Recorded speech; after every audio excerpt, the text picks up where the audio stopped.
ಒಂದ black mail conversion case ಬೆಳಕಿಗೆ ಬಂದಿದೆ. ವಾಯುಪಡೆಯ ಅಧಿಕಾರಿಯ ಹೆಂಡತಿಯನ್ನ ರೇಪ್ ಮಾಡಿ ವಿಡಿಯೋ ಮಾಡಿಕೊಂಡು ಬ್ಲಾಕ್ ಮೇಲ್ ಮಾಡುತ್ತಿದ್ದ ಮತಾಂಧ. أعوذ بالله من الشيطان الرجيم بسم الله الرحمن الرحيم أعوذ بالله من الشيطان الرجيم بسم الله الرحمن الرحيم ಆಕೆಯನ್ನ ಕನ್ವರ್ಟ್ ಮಾಡಿ ಕುಬೂಲ್ ಹೈ ಅಂತ ಹೇಳುವಂತ ಫೋರ್ಸ್ ಮಾಡಿದ್ದು ಮೌಲಾನ.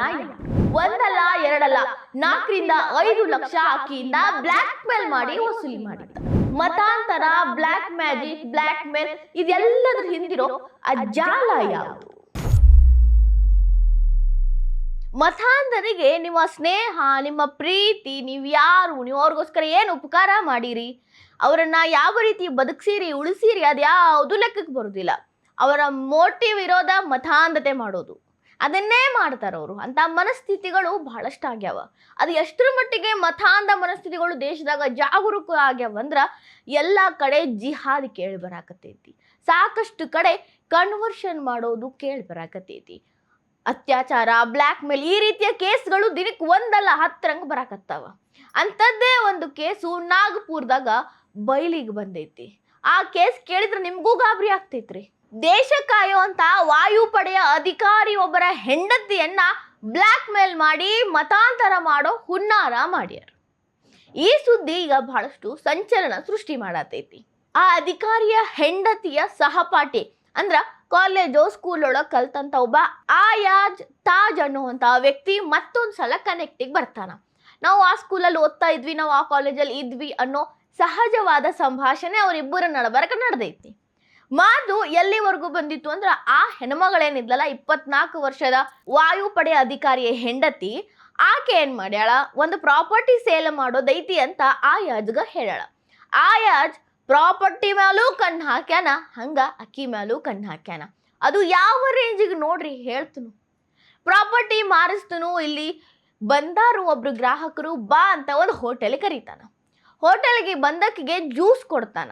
ಅಲ್ಲಿ ಯಾರು ಬಂದಿಲ್ಲದೆ ಇರೋದ್ರಿಂದಾಗಿ ಯಾಕೆ ಯಾರು ಬಂದಿಲ್ಲಲ್ಲ ಅಂತ ಕೇಳಿದಾಗ ಕ್ಯಾಶುವಲ್ ಟಾಕ್ಸ್ ಆಗ್ತಾವ. ಇನ್ನೊಂದ್ಸಲ ಕರೀತಾನ, ಮತ್ತು ಅದೇ ಜ್ಯೂಸ್ ಕೊಡ್ತಾನೆ. ಅದು ಯಾವ ಜ್ಯೂಸ್ ಇತ್ತು ಅಂದ್ರೆ ಅದ್ರೊಳಗ ಅದೇನೋ ಮಿಶ್ರಣ ಮಾಡಿದ್ದ. ಅದನ್ನ ಕುಡಿದ ತಕ್ಷಣ ಆಕಿ ತಲೆ ತಿರುಗಿ ಬೀಳ್ತಿದ್ಲು. ಒಂದೊಂದ್ಸಲ ಮಂಪ್ರ ಆಗೋದು, ಒಂಥರ ನಶೆ ಒಳಗಿದ್ದಂಗ ಆಗೋದು.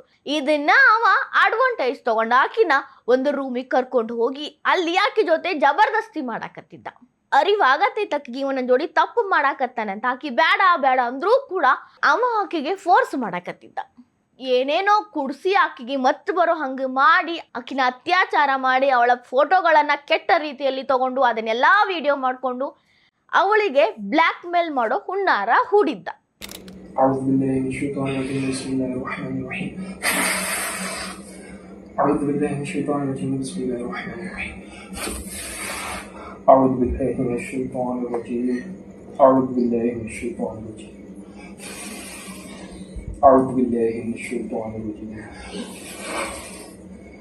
أعوذ بالله من الشيطان الرجيم بسم الله الرحمن الرحيم قل أعوذ برب الفلق من شر ما خلق ومن شر غاسق إذا وقب ومن شر النفاثات في العقد ومن شر حاسد إذا حسد بسم الله الرحمن الرحيم قل أعوذ برب الفلق من شر ما خلق ومن شر غاسق إذا وقب ومن شر النفاثات في العقد ومن شر حاسد إذا حسد قل أعوذ برب الناس ملك الناس إله الناس من شر الوسواس الخناس الذي يوسوس في صدور الناس من الجنة والناس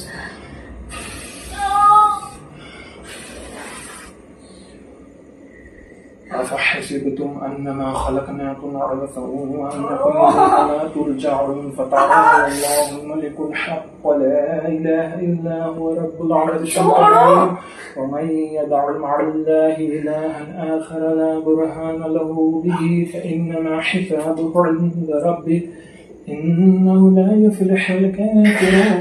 ವಿಡಿಯೋ ನೋಡಿದ್ಮೇಲೆ ನಿಮ್ಗೆ ಅಲ್ಲಿ ಒಂದು ಕೇಳಿಸಿರ್ಬೇಕಲ್ರಿ, ಆಯಾಜ್ ಏನೋ ಒಂದು ಇಸ್ಲಾಮಿಕ್ ಮಂತ್ರನೋ ಇನ್ನೇನೋ ಹೇಳಾಕತ್ತಾನ. ಹೇಳಿ ಆಕಿ ಮುಖಕ್ಕೆ ಊದಾಕತ್ತಾನ. ಅವ ಏನು ಹೇಳಾಕತ್ತಾನು ಅಂತ ಕ್ಲಿಯರ್ ಆಗಿ ನಂಗೆ ಗೊತ್ತಿಲ್ಲ. ಬಟ್ ಕೆಲವೊಬ್ರು ಇದನ್ನ ಬ್ಲ್ಯಾಕ್ ಮ್ಯಾಜಿಕ್ ಅನ್ನಕತ್ತಾರೆ, ಕೆಲವೊಬ್ರು ಅವ ಆಕಿನ ಇಸ್ಲಾಂ ಧರ್ಮಕ್ಕೆ ಕನ್ವರ್ಟ್ ಮಾಡಕ ಪಟ್ನ ಹೇಳಾಕತ್ತಾನು ಅಂತ ಹೇಳಾಕತ್ತಾರ. ನಿಜವಾಗ್ಲೂ ಅದು ಏನು ಅನ್ನೋದು ತನಿಖೆ ಮೂಲಕ ಗೊತ್ತಾಗಬೇಕಷ್ಟ. ಈ ರೀತಿ ಮಾಡಿದ ಮೇಲೆ ಆಕಿಗೆ ಫೋನ್ ಮಾಡಿ ದುಡ್ಡು ಕೇಳ್ದ. ಸರಿ ಸುಮಾರು 4-5 ಲಕ್ಷದವರೆಗೂ ದುಡ್ಡನ್ನ ಆಕೆ ಕಡೆ ಇಸ್ಕೊಂಡಾನಂತ. ಅಷ್ಟೇ ಅಲ್ಲ, ಇದೇ ವಿಡಿಯೋಗಳನ್ನ ಇಟ್ಕೊಂಡು ವೈರಲ್ ಮಾಡ್ತೀನಿ ಅಂತ ಆಕೆನ ಇನ್ನೂ ಸಾಕಷ್ಟು ಬಾರಿ ದೈಹಿಕವಾಗಿ ಬಳಸ್ಕೊಂಡಾನಂತ. ಇವೆಲ್ಲಾ ಘಟನೆಗಳಿಂದ ಬೇಸತ್ತು ಆಕೆ ಇನ್ನು ಏನು ಮಾಡ್ಲಿ, ಸಾಯ್ಲೋ ಬದುಕ್ಲು ಅಂತ ಒದ್ದಾಡಬೇಕಾದ್ರ ಆಕಿನ ಒಬ್ಬ ಮೌಲಾನ ಕಡೆ ಕರ್ಕೊಂಡು ಹೋಗಿ ಆಕಿ ತಲೆ ಮೇಲೆ ನೀರು ಹಾಕಿಸಿ ಇಸ್ಲಾಮಿಕ್ ರೀತಿಯಾಗಿ ಏನೇನೋ ಪೂಜೆಯನ್ನ ಅದನ್ನ ಇದನ್ನ ಮಾಡಿ ಆಕಿಗೆ ಕುಬೂಲ್ ಹೇ ಅಂತ ಹೇಳು ಅಂತ ಹೇಳಿದ್ರಂತ. ಹೇಳಿಲ್ಲ ಅಂದ್ರ ವಿಡಿಯೋ ವೈರಲ್ ಮಾಡ್ತೀನಿ ಅಂತ ಮತ್ತೆ ಬ್ಲ್ಯಾಕ್ ಮೇಲ್ ಮಾಡಿದ್ರಂತ. ಆಕಿ ಕುಬೂಲ್ ಹೇ ಅಂತ ಹೇಳಿದ್ಮೇಲೆ ಆ ಮೌಲಾನ ಆಕಿಗೆ ಹೇಳಿದ್ದು, ನೀ ಈಗ ಹಿಂದೂ ಧರ್ಮದವಳಲ್ಲ, ನೀನು ಇಸ್ಲಾಂ ಧರ್ಮಕ್ಕೆ ಕನ್ವರ್ಟ್ ಆಗಿದ್ದಿ, ನಿನ್ನನ್ನ ನಾವೀಗ ಕನ್ವರ್ಟ್ ಮಾಡಿದ್ದೀವಿ, ನೀನು ಕೂಡ ಸಹಿ ಹಾಕಿದ್ದಿ ಅಂತ ಒಂದು ದೊಡ್ಡ ಬಾಂಬನ್ನೇ ಸಿಡಿಸಿಬಿಟ್ಟಿದ್ದ. ಅದರಿಂದ ಆಕಿಗೆ ಏನು ಮಾಡಬೇಕು ತಿಳಿಲಿಲ್ಲ. ಅದೇ ಸಮಯಕ್ಕೆ ಆಕಿ ಗಂಡ, ಯಾರು ವಾಯುಪಡೆ ಅಧಿಕಾರಿ ಇದ್ರಲ್ಲ, ಅವರು ಮನೆಗೆ ಬರ್ತಾರ. ಆವಾಗ ಗಂಡನ ಹತ್ರ ಇನ್ನೇನು ಮುಚ್ಚಿಟ್ಕೊಳ್ಳೋದು ಅಂತ ಪ್ರತಿಯೊಂದನ್ನು ಹೇಳ್ತಾಳೆ.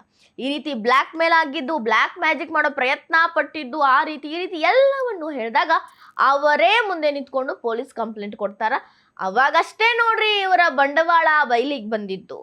ಇಡೀ ಜಗತ್ತಿನ ಮುಂದ ಮತಾಂಧ ಮನಸ್ಥಿತಿಯ ಕ್ರೂರ ರೂಪ ತೆರೆದಿಟ್ಟಿದ್ದು. ಆಕಿ ಜೊತೆ ನಡೆದಿರುವಂತಹ ಸಾಕಷ್ಟು ಅನ್ಯಾಯವನ್ನ ಎಳೆ ಎಳೆಯಾಗಿ ಪೊಲೀಸರು ತನಿಖೆ ಮಾಡಾಕತ್ತಾರ. ಅವ ಹೇಳಿದ್ದು ಮಂತ್ರನೋ ಬ್ಲ್ಯಾಕ್ ಮ್ಯಾಜಿಕೋ ಇನ್ನೊಂದೇನೋ ಅದೆಲ್ಲವನ್ನು ಪತ್ತೆ ಮಾಡಾಕತ್ತಾರ. ಆಯಾಶ್ ಜೊತೆ ಇನ್ನೊಬ್ಬ ಅವನ ಸ್ನೇಹಿತನನ್ನು ಅರೆಸ್ಟ್ ಮಾಡಾರ. ಆ ಮೌಲಾನ ಮಧ್ಯಪ್ರದೇಶದವಂತ ಗೊತ್ತಾಗಿ ಅವನ ಹುಡುಕ್ಯಾಡಾಕ ಪೊಲೀಸ್ ಪಡೆ ನಿರತವಾಗೈತಿ. ಆದ್ರ ಇಲ್ಲೊಂದು ಪ್ರಶ್ನೆ ಬರ್ತೈತಿ, ಸಹಪಾಠಿ ಅಂತ ನಂಬಿದ್ದು ಆ ಮಹಿಳೆ ತಪ್ಪು, ಅಥವಾ ಇದೆಲ್ಲವನ್ನು ಕೂಡ ಮುಕ್ತವಾಗಿ ಚರ್ಚೆ ಮಾಡಬಾರ್ದು ಅಂತ ಜನ ಬಾಯಿ ಮುಚ್ಕೊಂಡದಾರಲ್ಲ ಅವ್ರ ತಪ್ಪು? ಇಷ್ಟೆಲ್ಲಾ ಘಟನೆಗಳು ನಡೆದ್ರೆ ಮುಸ್ಲಿಂ ಮುಖಂಡರು ಬಾಯಿ ಬಿಟ್ಟು ಇದನ್ನ ಖಂಡಿಸಾಕತ್ತಿಲ್ಲಲ್ಲ, ಅವ್ರ ತಪ್ಪು. ಈ ಸಮಾಜದಾಗ ಮತಾಂಧ ಮನಸ್ಥಿತಿಗಳು ಎಲ್ಲೆಲ್ಲಿ ಅದಾವಂತ ಹೆಂಗ ಗೊತ್ತು ಮಾಡ್ಕೊಳ್ಳೋದು? ಇವತ್ತು ಸಹಪಾಠಿಯ ರೂಪದಲ್ಲಿ ಬಂದು, ನಾಳೆ ಇನ್ನೊಂದು ಯಾವುದೋ ರೂಪದಲ್ಲಿ ಬಂದು ತಮ್ಮ ಧರ್ಮದಿಂದ ಇನ್ನೊಂದು ಧರ್ಮಕ್ಕೆ ಕನ್ವರ್ಟ್ ಮಾಡಿ ಎಲ್ಲ ತಗೊಂಡೋಗಿ ಮಾರಿದ್ರೆ ಯಾರಿಗೆ ಗೊತ್ತಾಗೋದೆ? ಇಂಥ ಘಟನೆಗಳು ಎಂಡ್ ಆಗೋದು ಯಾವಾಗ? ಈ ಮತಾಂಧ ಮನಸ್ಥಿತಿಗಳಿಗೆ ಬ್ರೇಕ್ ಬೀಳೋದು ಯಾವಾಗ? ದೇಶದಾಗಿಂತ ಹೆಚ್ಚಾಗಿ ನಡೆಯಾಕತ್ತಿರೋದ್ರಿಂದ ಇದನ್ನ ಮಾತಾಡಿ ಸರಿ ಮಾಡೋದು ಸಾಧ್ಯ ಇಲ್ಲ. ಇದರ ಹಿಂದೆ ಅಡಗಿರೋ ಜಾಲ ಎಂಥದ್ದೈತಿ ಅನ್ನೋದನ್ನ ಪತ್ತೆ ಮಾಡಾಕ ಪೊಲೀಸರು ಹೆಚ್ಚಿನ ತಲೆ ಬಳಸಬೇಕು. ಬರೀ ತಲೆ ಬಳಸೋದಲ್ಲ, ಸೂಕ್ತ ಕ್ರಮಗಳನ್ನ ಕೈಗೊಳ್ಳಾಕ ಬೇಕು.